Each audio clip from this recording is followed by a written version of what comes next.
मौजूदा दौर में जहां सरकारों की अदला बदली होती है, तब विधायक पहले रिजॉर्ट जाते हैं, होटल जाते हैं, फिर नई सरकार बनती है। बिहार अपवाद बना हुआ है।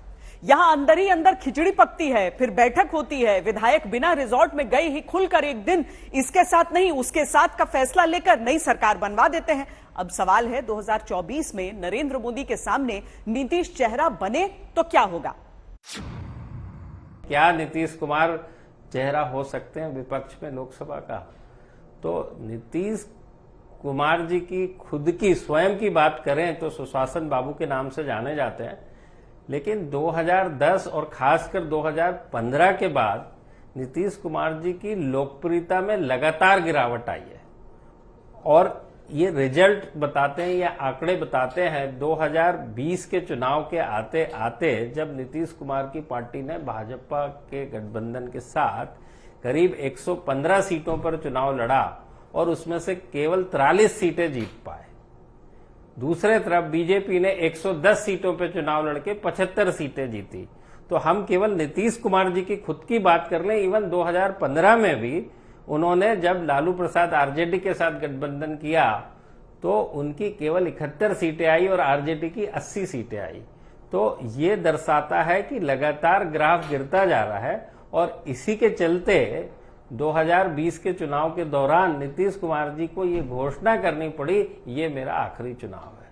तो उसके 2024 के लोकसभा चुनाव के संदर्भ में नीतीश कुमार जी की भूमिका देख पाना और कह पाना अभी थोड़ी जल्दबाजी होगी। भाजपा का जो कोर एक वोटर है या समर्थक है या काडर है, वो भी अब विश्वास करता है कि हमारी अपनी सीटें यदि इतनी आ सकती हैं खुद से, तो कहीं हमको एक मुखर राजनीति करनी चाहिए।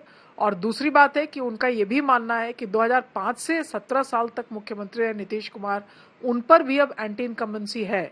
तो भाजपा की भी अंदरूनी चाह थी कि वह अपनी राह चले। बिहार को अगर छांट भी दिया जाए तब भी पूरे भारत में विंध्य के उत्तर के जो राज्य हैं वहां से भी और विंध्य के दक्षिण के राज्यों से भी और पश्चिमी इलाकों से भी, उत्तर पूर्वी इलाकों से भी मत लेकर वो प्रधानमंत्री बनते हैं।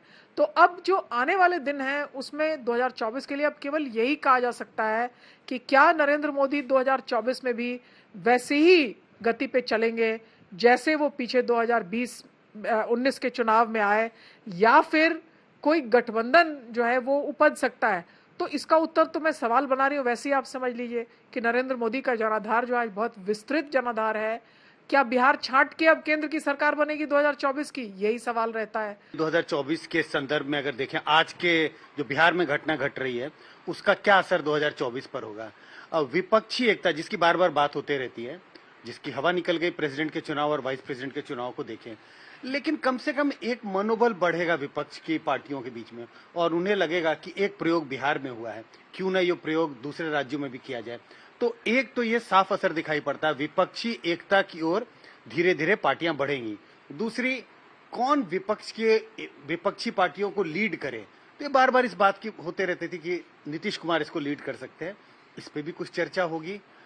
और कांग्रेस को एक नया, एक तरह से कहते हैं रीजुविनिएट होगा। कांग्रेस सत्ता में आएगी, राज्यों से सत्ता जा रही है, पार्टी के वर्करों में एक उत्साह बनेगा, उन्हें लगेगा कि अब हम सत्ता में हैं।